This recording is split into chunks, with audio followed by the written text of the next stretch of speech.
তোমার যেটা মনের ইচ্ছে সেটা তাহলে পূর্ণ হয়। ঠাকুর তো মনের ইচ্ছে সবই জানে।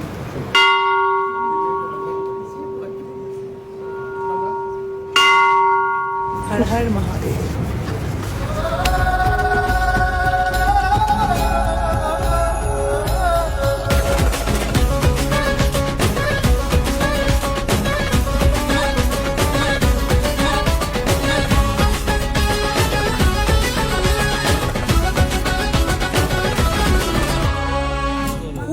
শিখিয়েছি আমরা, সেটা আমরা দেখছিলাম যে আমরা কেমন ট্রেন করেছি। ঠিক আছে, আর একটু বাকি আছে। আমরা খুবই ভালো শিখিয়েছি, এবার শুধু দাঁড়িয়ে একটা ভিডিও করতে হবে। ঠিক আছে, আরো 2-3 দিন প্র্যাকটিস করো, হয়ে যাবে তোমার।